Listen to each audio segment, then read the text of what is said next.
Assalamualaikum warahmatullahi wabarakatuh. Apa kabar teman-teman? Alhamdulillah saya lagi di Terawas ini. Pemandangannya luar biasa di pinggir jurang. Baik, saya akan memberikan clue kepada kalian dengan mata kuliah Kapita Selekta Budaya, di mana kalian akan mencari kisi-kisi sesuai dengan daerah yang akan kalian pilih nantinya. Nah, kisi-kisinya yang pertama adalah latar belakang budaya. Nah, latar belakang budaya misalnya kota tersebut ya, latar budayanya seperti apa, sejarah terbentuknya budaya tersebut seperti apa. Ingat, budaya adalah aturan ya atau norma-norma atau kebiasaan adat istiadat atau terjadinya sesuatu yang bersejarah yang membuat daerah tersebut biasanya akan mempunyai sebuah nama ya. Misalnya Suro dan Boyo. Nah, karena ada legenda atau mitos Suro, ikan Suro, pertempuran Suro dan Boyo, jadi akhirnya daerah tersebut menjadi Surabaya atau lain sebagainya. Nah, berikutnya adalah yang kedua kita akan menganalisa tentang unsur-unsur budaya. Salah satunya adalah bahasa. Unsur budaya yang kita jelaskan tentang bahasa ini, bahasa tentu dalam satu budaya atau suatu daerah memiliki bahasa sendiri. Walaupun daerah Surabaya itu memiliki bahasa yang berbeda-beda. Misalnya bahasa di Surabaya itu ada Sidoarjo, Sidoarjo pun ada berbeda-beda juga. Jadi memang Jawa tapi logatnya apa nanti biasanya ada sendiri. Misalnya Banyuwangi ada sendiri ya, ada bahasanya Osing dan sebagainya. Nah, kalian bisa menyesuaikan atau mencari bahasa tertentu dan prokem-prokem yang biasanya khas itu bisa Anda jelaskan di dalam kisi-kisi atau laporan nanti yang akan kalian buat. Berikutnya yang akan Anda analisa lagi dari desa atau daerah atau kota yang Anda akan jelajahi atau analisa yaitu sistem pengetahuan organisasi sosial. Jadi, sistem pengetahuan organisasi sosial itu biasanya meliputi tentang keorganisasian atau struktur di daerah itu masing-masing ya. Jadi, strukturnya biasanya itu desa atau kota atau yang dipimpin oleh ya kampung itu biasanya ada kepala desa atau kepala dusun dan sebagainya. Dan itu kalian bisa lihat bagaimana cara atau struktur dalam kemasyarakatan ya, struktur organisasinya gitu. Biasanya ada cari yang khas atau memang biasanya terdapat hal-hal yang berbeda karena berbeda ya kota, desa itu juga berbeda. Nah, yang berikutnya adalah sistem mata pencaharian.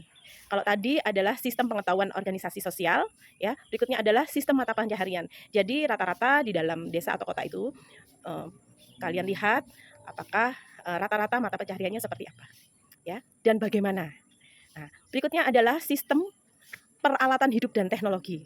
Ya, jadi sebenarnya misalnya rata-rata petani. Jadi peralatannya seperti apa dan teknologinya yang berkembang saat ini seperti apa? Atau masih tetap melakukan ritual-ritual yang sama, misalnya seperti itu. Oke, lanjut kita dengan sistem religi, ya. Sistem religi dan kesenian. Jadi teman-teman kalian boleh melihat bagaimana sih religinya, ya rata-rata agamanya apa, kepercayaannya apa, dan sangkutannya dengan kesenian. Nah biasanya setiap daerah itu memiliki kesenian yang berbeda-beda. Itu juga menyangkut ritual-ritual tertentu yang pasti Anda tertarik daerah tersebut karena biasanya mempunyai ritual tertentu atau kepercayaan itu dibalut dengan kesenian atau budaya tertentu. Oke, berikutnya adalah yang ketiga tentang wujud kebudayaan. Nah, kalau tadi unsur-unsur budaya, yang ketiga ini adalah wujud kebudayaan. Wujud berarti sesuatu yang bisa dilihat, bisa diraba atau bisa didengar ya oleh panca indera karena punya wujudnya. Nah, teman-teman, apa sih unsur dari wujud kebudayaan? Yaitu yang pertama, itu biasanya dari kompleks. Ya, kompleks itu sesuatu yang beberapa hal ya. Namanya kompleks aktivitas kelakuan berpola dari manusia dalam bermasyarakat. Jadi kita melihat, menganalisa ya pola-pola aktivitas dari manusia itu tersendiri dalam masyarakat tersebut. Dalam masyarakat dalam arti dalam daerah itu sendiri. Yang berikutnya adalah benda-benda hasil karya manusia. Jadi dari aktivitas itu menghasilkan apa ya, benda-benda hasil karya. Jadi kalian bisa melihat dengan karya-karya yang dihasilkan dari aktivitas berpola tersebut. Oke, yang berikutnya adalah tadi ada wujud kebudayaan, berikutnya keempat yaitu sifat-sifat budaya. Jadi di sini kita melihat bagaimana sifat-sifatnya ya. Misalnya salah satunya adakah keanekaragaman dari sifat-sifat budaya gitu. Dan dari keanekaragaman itu apakah ya poin berikutnya bisa diteruskan secara sosial dengan pelajaran atau dengan norma-norma ya, dengan aturan yang ada di desa tersebut.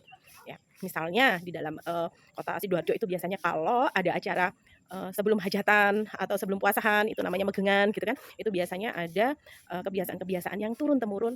Terus ada larung kalau dekat pantai biasanya larung tumpeng dan sebagainya. Dan berikutnya adalah sifat-sifat budaya itu dapat dijabarkan dalam komponen. Jadi namanya komponen itu hal-hal yang terpisah-pisah atau hal-hal yang benar-benar dilakukan ada komponen-komponen ya, ada unsur-unsur begitu ya. Jadi dapat dijabarkan, dapat dianalisis, dapat dijelaskan maksud dan tujuannya, maksudnya seperti itu komponen-komponennya ya. Berikutnya adalah poinnya mempunyai struktur. Jadi kalau tadi itu mempunyai komponen-komponen, dijabarkan lagi lebih detail lagi, yaitu punya struktur. Ya apa saja yang dilakukan, apa namanya memakai apa gitu kan, kepentingannya apa sebelum menikah atau pada saat punya anak dan sebagainya ya. Dan tentu saja poinnya adalah apakah mempunyai nilai.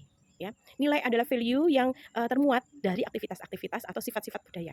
Biasanya budaya itu memang mempunyai komponen, struktur, nilai, dan apakah budaya tersebut bersifat dinamis. Bersifat dinamis dalam hari ini ada perkembangan sesuai dengan zaman atau tetap dilaksanakan sesuai dengan adat istiadat sebelum nenek atau seperti nenek moyang sebelumnya. Oke. Dan ini hal ini dibagi dalam beberapa aspek ya. Misalnya rohani atau spiritual, nature culture, kebudayaan darat, kebudayaan maritim, kebudayaan daerah atau kesukuan. Jadi teman-teman kalian bisa melihat ya, apakah aspek di daerah kalian itu termasuk di dalam ke aspek rohani ya, spiritual. Jadi misalnya di Jombang itu kan biasanya banyak kita sebut dengan kota santri ya. Bagaimana aspek aspek ritual atau spiritual itu menjadi sesuatu icon di sana. Terus natural culture gitu misalnya ya, atau kebudayaan darat ya. Budaya darat itu apa saja? Atau ini kebudayaan maritim. Nah, tentu saja kalau kebudayaan maritim kan kelautan ya. Jadi kebiasaan-kebiasaan yang di laut itu seperti apa? Terus berikutnya kebudayaan daerah atau suku. Jadi setiap daerah itu punya khas atau sukunya masing-masing dan melakukan punya sifat-sifat budaya yang membedakan sukunya dengan yang lainnya. Nah, ini teman-teman kalian bisa analisa dari beberapa aspek ini. Ini yang kelima ya, tentu saja yang kelima ini paling seru banget ya teman-teman. Ini biasanya saya selalu memperhatikan di bidang konflik yang kelima ini. Aspek konflik ini yaitu biasanya ada nggak sih pola konflik yang menyebabkan hal itu menjadi suatu budaya? Ya, misalnya di Madura, siapa yang mengganggu harga dirinya bisa caroan, gitu kan? Itu bisa juga terjadi di Jember, di Lumajang itu biasanya juga hampir-hampir sama teman-teman. Atau santet menyantet, ya, atau budaya apapun ya, yang konflik itu antar budaya yang khas sekali yang bisa membuat ini punya pola gitu kan, sejarah tentang konflik. Nah, ini atau bahkan daerah tersebut itu berawal dari konflik gitu kan, konflik yang memiliki pola sehingga kadangkala bisa menjadi dilarang menikah suku ini dan suku itu. Nah, itu bisa juga merupakan pola konflik. Nah, berikutnya yang kalian harus analisa adalah bagaimana mengelola konflik itu sendiri. Jadi kalau itu tadi mencari penyebab konflik, nah berikutnya adalah bagaimana mereka menyelesaikan konflik atau mengelola konflik itu sendiri. Sehingga menjadi suatu budaya ini terlindungi ya. Jadi suku ini terlindungi atau kebudayaan-budaya ini tetap berkembang walaupun sebelumnya ada konflik atau biasanya ada konflik. Oke.